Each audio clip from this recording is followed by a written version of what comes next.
Yorana, merci d'avoir choisi TNTV ce soir. Voici les titres de votre dimanche 22 juin. Quel bilan après l'UNOC? Quelle actualité dans les domaines de la pêche et de l'agriculture? Entre les annonces et les projets, nous ferons le point ce soir avec le ministre de l'Agriculture, de la Pêche et des Ressources marines. Taïvini Teaï est l'invité du dimanche. Tous au front de mer, mais sans voiture. La journée détente de retour à Papeete. Un dimanche santé, en famille, à vélo, en skate ou encore en dansant. Une 23e édition pour petits et grands. Enfin, saviez-vous que Vaiana était au Fénois de Disney à Tahiti, entre Seine et Lagon? Cerise Calixte, la voix française, renoue avec le Pacifique. Rencontre inédite avec l'artiste multitalent en fin de journal.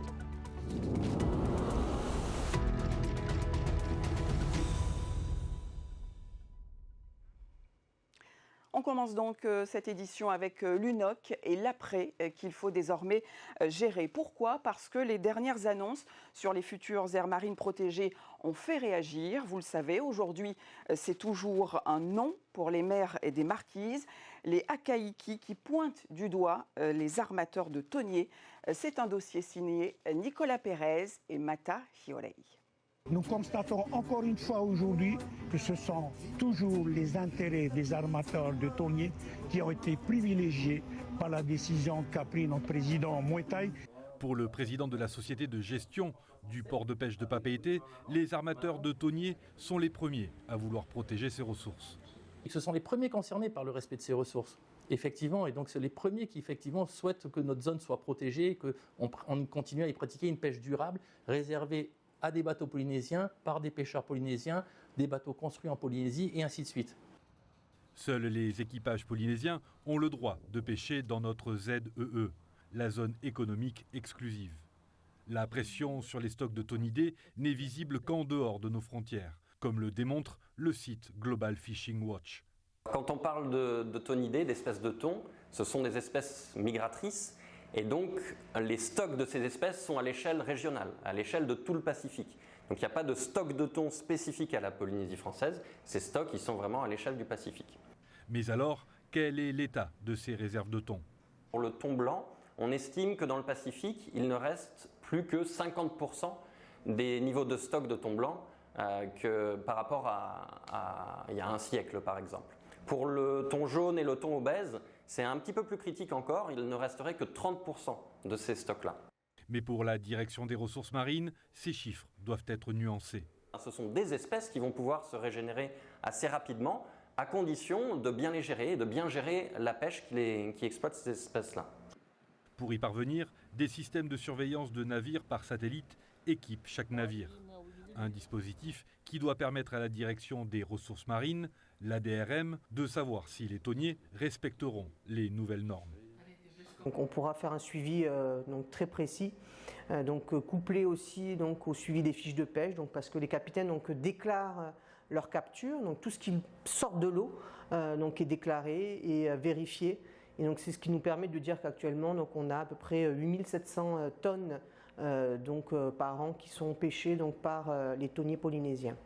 Avec une équipe de quelques agents en charge de contrôler plus de 80 thoniers, la DRM est en manque d'effectifs. Une situation qui pourrait devenir encore plus critique puisque le pays souhaite également équiper de traceurs satellites les 340 bonitiers et autres potimarara polynésiens. On a une équipe de 3 personnes au niveau de la direction des ressources marines qui s'occupent de veiller à ce que tout le monde allume sa balise, que tout le monde respecte correctement la réglementation et donc en effet un renforcement des moyens serait le bienvenu. Des études de suivi seront mises en place pour mesurer les ressources halieutiques qui permettront de valider ou non la pertinence du zonage à 15 nautiques. En parallèle, la DRM souhaite attirer l'attention sur une autre problématique, l'état des stocks de poissons dans nos lagons. On a l'exemple de Tikehau, où justement le hapu, ou kito, donc le terme en pomotu, a complètement disparu de ce lagon parce que il y a eu trop de pression sur cette espèce et donc elle n'a jamais pu revenir en fait. On se rend compte qu'elle a complètement disparu. En attendant l'arrêté d'application de ces aires marines protégées lors d'un prochain Conseil des ministres, les armateurs de thoniers, contactés par notre rédaction, n'ont pas souhaité répondre à nos sollicitations. Réaction directe avec le ministre de l'Agriculture et des Ressources marines, Taïvini Tehei Yaorana. Merci d'avoir accepté l'invitation de TNTV. Alors, pourquoi, d'après vous, les armateurs de thon n'ont pas souhaité répondre? Alors, je ne vais pas me mettre à la place des armateurs, hein, mais en tout cas, moi je tiens à les remercier parce que dans toutes les discussions que l'on a depuis plus d'un an, avant même le statut de marin pêcheur, ils ont toujours répondu présent. Comme ça a été très bien présenté dans le reportage, hein, il y a plusieurs niveaux en fait, hein, dans le déplacement qui a été fait par le gouvernement à l'UNOC et par les associations et les membres de la société civile. Le premier niveau, c'est la MP de catégorie 6 sur l'intégralité de notre ZEE, qui ne change pas beaucoup dans la mesure où on était déjà dans la gestion durable de notre pêche pélagique et respect également des mammifères marins et des espèces emblématiques. Mais vient à se rajouter quand même l'interdiction des chaluts et des seineurs, ainsi que l'interdiction de l'exploitation des fonds sous-marins. Alors on va entrer dans le détail dans quelques instants. Merci, oui. Mais selon les maires des Marquises, les annonces vont dans l'intérêt des thoniers. Quel est votre regard? Est-ce qu'ils ont fait pression? Les thoniers? Non, pas du tout. Non, pas du tout. Et pour compléter, donc il y a le deuxième niveau, c'est les AMP, les aires marines protégées de niveau 1 et 2, qui seront à l'ouest de la société transfrontalière avec les îles Cook et les îles Kiribati, et également au sud-est de la ZEE, c'est-à-dire cette fois-ci transfrontalière avec Pitcairn. Alors, le troisième niveau, c'est justement ce zonage. Oui. Ce zonage, donc il y a 30 miles pour les îles de la société, il y a 15 miles pour toutes les autres îles. 30 miles sur la société, pourquoi? Parce qu'il y a beaucoup de pêcheurs côtiers, Potimarara et Potihupu, sur nos îles, sur ces îles de la société, et par contre beaucoup moins sur les autres îles. Aux Marquises, on compte 27 licenciés. Oui, mais les maires des Marquises disent non. Alors, qu'est-ce qu'on leur répond ce soir? Alors, ils ont 15 nautiques, ils en veulent 30 depuis 10 ans. Ils ont 15 nautiques, c'est-à-dire qu'en deçà de ces 15 nautiques, les navires hauturiers n'auront pas le droit de pénétrer et de mettre leur long line. A également été proposé par le président de faire une jonction entre les Marquises Nord et les Marquises Sud, parce que c'était vraiment une attente des Hakaiki, de ne pas avoir les thoniers entre leurs îles. Alors justement, pour préciser un petit peu sur ce circuit, on va éclaircir ce point. Concrètement, ces maires disent on va les voir passer ces thoniers. Concrètement, est-ce qu'il existe pour eux une zone de pêche entre ces îles? Actuellement, ils peuvent passer en effet entre les îles. Avec la mise en place de ce nouvel arrêté de gestion de notre ZEE, ils ne pourront plus passer entre nos îles. Pourquoi? Parce qu'ils ont une balise de positionnement satellite, balise qui a été très bien montrée dans votre reportage, qui est suivie par nos agents de la DRM. Bon, ça c'est clair. Au sujet du positionnement des maires des Marquises, vous les avez vous-même rencontrés. Pourquoi n'ont-ils pas eu gain de cause? Parce que nous devons aller pas à pas. On ne peut pas du jour au lendemain instaurer, comme ils l'ont souhaité au début, 50 miles de protection côtière, alors qu'on le sait très bien, nos îles font l'office de DCP, en fait, font l'office de remontée des alluvions qui sont dans le fond sous-marin et sont des oasis de vie. C'est autour de nos îles que se font les pêches, en effet. D'accord. Concrètement, c'est une question dont s'est emparé l'ethnologue Edgar Tetaio-Tutpa avec un geste fort. Il a entamé une grève de la faim. Vous allez le laisser continuer? Alors, je respecte M. Edgar, c'est un sage, il est membre de l'Académie. Moi, j'aurais tendance à penser néanmoins que le combat n'est pas entre nous, en fait. Le combat est à l'extérieur. Le combat, c'est combattre, en fait, tous les seineurs qui croisent, qui sont au-delà de notre C2 et qui jettent des milliers de DCP, des dispositifs de concentration de poissons dérivants, dont simplement 10% d'entre eux sont repris par ces mêmes seineurs. C'est-à-dire que plus de 90% s'échouent sur nos côtes. On fait partie des 3 régions du monde les plus impactées justement par ces dispositifs de concentration de poissons. Mais c'est quand même pas rien, une grève de la faim. Donc quelle va être la suite? Quel est le calendrier? Le président dit vouloir continuer à travailler pour un accord l'an prochain. Est-ce que c'est vraiment réaliste? Oui, c'est réaliste à partir du moment où dans cet arrêté, nous mettons en place un comité de gestion dont font partie justement les maires, dont font partie les représentants de la société civile, des hauturiers, pour justement évaluer, qui sont programmés justement dans cet arrêté, qui sont programmés pour évaluer justement la pertinence de ce que nous avons mis en place. L'actualité agricole aussi, avec vous. Vous avez quel projet concret dans les tuyaux? Alors, en continuité justement avec l'UNOC, sera examinée la semaine prochaine, jeudi, en session administrative de l'Assemblée, une loi sur l'épandage des effluents qui viennent de nos activités agricoles.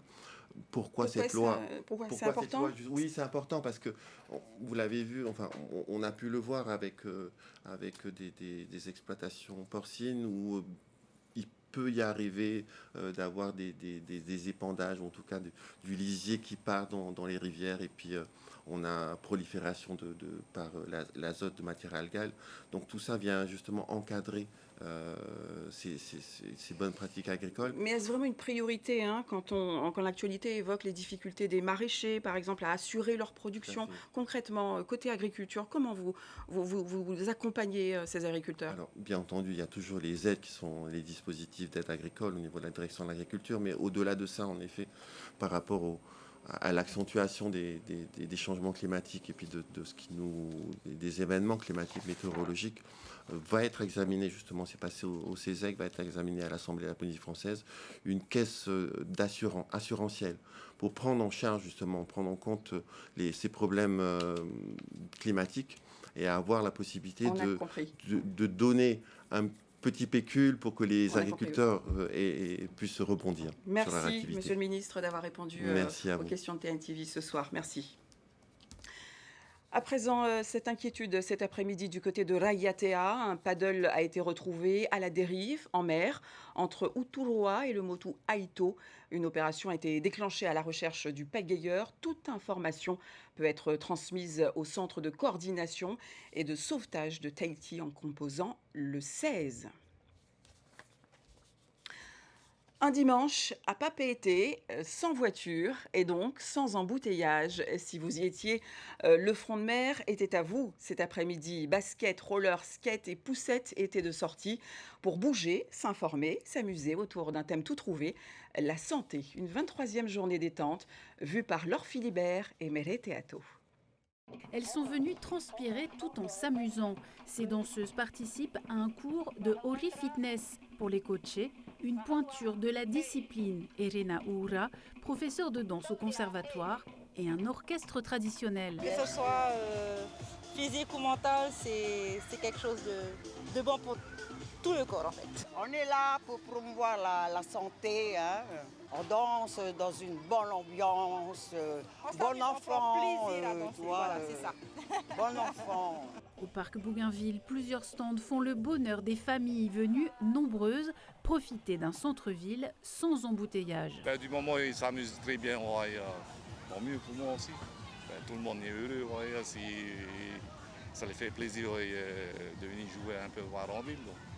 La bicyclette, le trottinette, voir tout le monde. Au moins une fois dans la semaine, plutôt le dimanche, fermer un peu, c'est encore mieux. Du sport également sur le boulevard Pomaré pour ceux qui préfèrent le vélo, le skate ou les rollers. La voiture, c'est la reine de la ville et donc des événements comme ça, c'est d'envoyer un message aussi que nous on peut se réapproprier ces espaces. Là, c'est la santé, il ne faut pas attendre quand c'est trop tard pour s'en occuper. Même les amateurs de baignade ont pris leur quartier dans le bassin alimenté par la rivière Vaiete pour une petite séance de snorkeling improvisé. La commune compte proposer d'autres rendez-vous similaires à la population d'ici la fin de l'année. Et il y avait une autre raison de bouger du côté de l'hippodrome de Pirée avec la 2e journée de course hippique de l'année, mais surtout la toute première en lien avec le Heiva. Accessoire indispensable, les fleurs. Vous allez comprendre pourquoi avec Liora Bounik. Dans les coulisses, Mélisse s'occupe des derniers réglages. Elle s'élancera bientôt pour 780 mètres aux côtés de sa ponette Inano. Si l'animal a de l'expérience, c'est une première pour le duo. Un bon début pour cette nouvelle équipe qui termine à la 3e place. Non, c'était des bonnes sensations et vraiment c'est une super ponette qui donne tout son cœur sur la piste. C'est des courses qui sont agréables à faire avec tout le monde, même là le cadre est quand même assez incroyable. Sur la piste, les courses s'enchaînent. Ici, 1300 mètres au galop avec des compétiteurs pas toujours fair-play. Bon, terrain glissant, du coup un peu de glissade dans les virages et le concurrent a été très agressif, on va dire. en me coupant un peu la route, donc, mais c'est de l'apprentissage, ça fait partie du jeu. Maintenant, à moi de travailler mon départ pour bien me placer et éviter qu'il me fasse ça la prochaine fois. Bien joué à lui quand même. Des écarts à corriger pour les uns, de belles performances pour d'autres. Sur cette course, tout s'est joué dans les dernières secondes. Bueno revient et c'est le 3, le 5 et le 1. C'était les premières courses du AIFA 2025, ça s'est super bien passé cette première course avec les petits marquisiens et avec ma ponette coquille. Elle est partie super fort, super vite au début, donc on a très rapidement pris la tête. Par contre, on a eu plus de mal à tenir le rythme dans la montée et on s'est fait un peu rattraper, mais le principal c'est qu'elle était devant. Les premières foulées du AIFA donnent le ton. Entre tradition, partage et passion du cheval, la saison s'annonce prometteuse. Et à Mahina, les sportifs avaient rendez-vous avec la crème du jiu-jitsu brésilien. Et nous étions aussi avec eux ce week-end à la salle Christian Elm. Des plus jeunes aux plus confirmés, les 140 meilleurs combattants ont livré leur meilleur jeu devant la caméra de Désiré Teibao. Un combat sous haute tension chez les jeunes entre Keahi Duval au Guy Noir et Aruahi Moulon de Reiatea. Si Aruahi avait pris le meilleur sur Keahi lors de leur dernier affrontement, c'est cette fois-ci le sociétaire du Seasider BGG qui s'impose face à son rival des îles sous le vent. Il est très fort, j'ai du mal, à chaque fois qu'on fait une deux, j'ai du mal contre lui. Bon, aujourd'hui c'est moi qui ai gagné, mais des fois c'est lui, des fois c'est moi, on ne peut jamais savoir. Ma stratégie au début c'était de passer sa garde, contrôler ses jambes et mettre la pression sur lui. Et j'ai réussi à gagner avec cette stratégie-là en écoutant mon coach. Chez les jeunes espoirs féminins, les combats sont tout aussi intenses. Dans la catégorie des plus de 73 kg, Hawaii Kitepa du club Millennium domine par soumission Vaiana Tiare du Tamari Punaru BGG. Dès le début, je m'assois et je prends la garde. Et elle a essayé de sortir de ma garde, elle n'a pas réussi. Et à un moment, elle m'a donné l'occasion d'un renversement, donc je l'ai prise. Et du coup, on était à cheval et j'ai attendu un bon moment pour avoir un bas, une soumission de bras et je l'ai prise. Sur le tatami de Mahina, on retrouvait aussi un médaillé d'or des Jeux du Pacifique. Tamaterei Hervé, spécialiste du judo, montre aussi de belles aptitudes au jiu-jitsu brésilien. Malgré une blessure à l'épaule droite, il s'impose au point face à Nohorei Anne. Au début, j'ai vu qu'il faisait rien, du coup j'ai pris l'initiative, j'ai attaqué. Ensuite, une fois que j'ai marqué les points, j'ai pris mon temps, essayé de placer des soumissions, il a défendu. Et après, il restait pas beaucoup de temps, du coup je voulais un peu showtime et essayer de le faire taper. Au classement des clubs, Supersteam termine premier avec 14 médailles d'or, Seasiders Papara est deuxième et Seasiders Titioro complète le podium. Le prochain rendez-vous pour les amateurs du jiu-jitsu brésilien est prévu en novembre avec une compétition opposant les combattants locaux à des étrangers. Ce qui va suivre va vous transporter dans un univers inédit. Mais d'abord, écoutez cette voix qui a fait le tour des réseaux sociaux.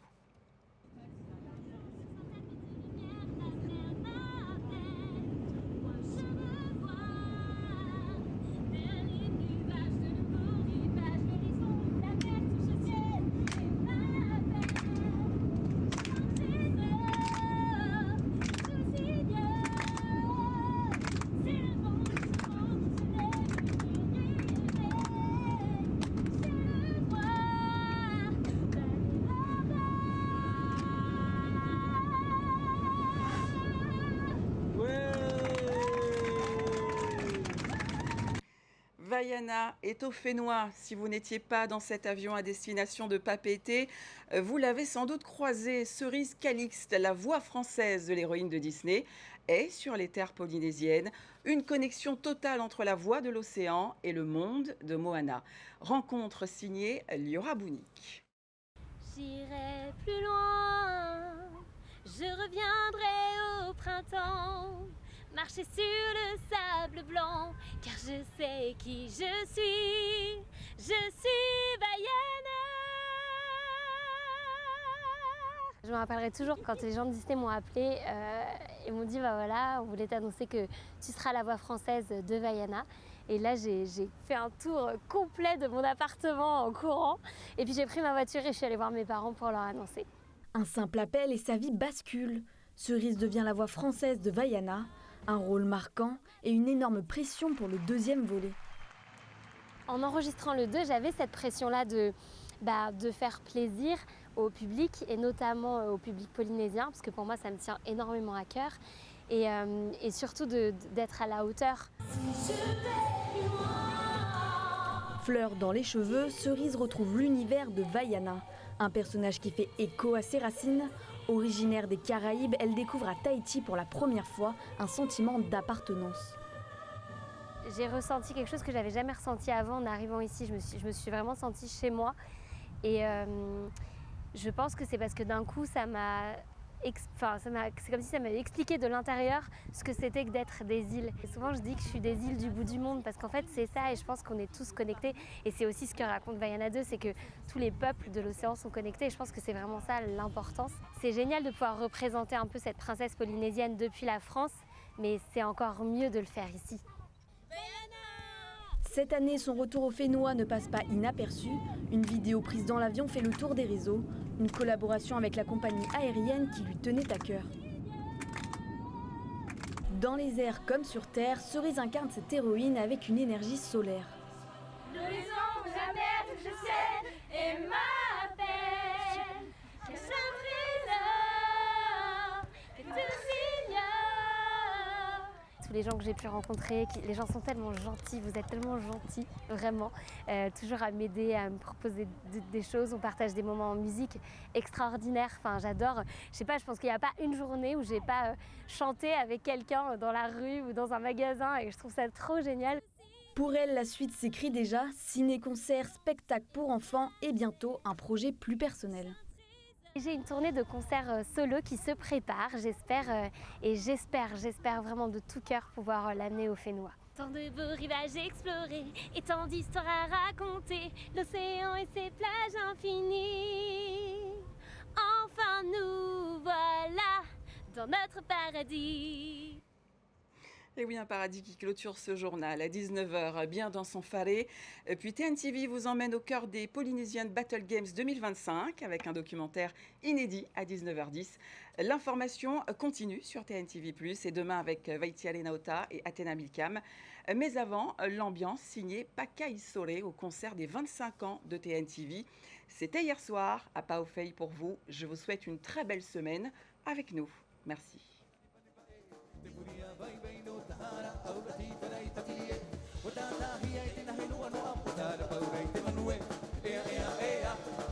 Yeah.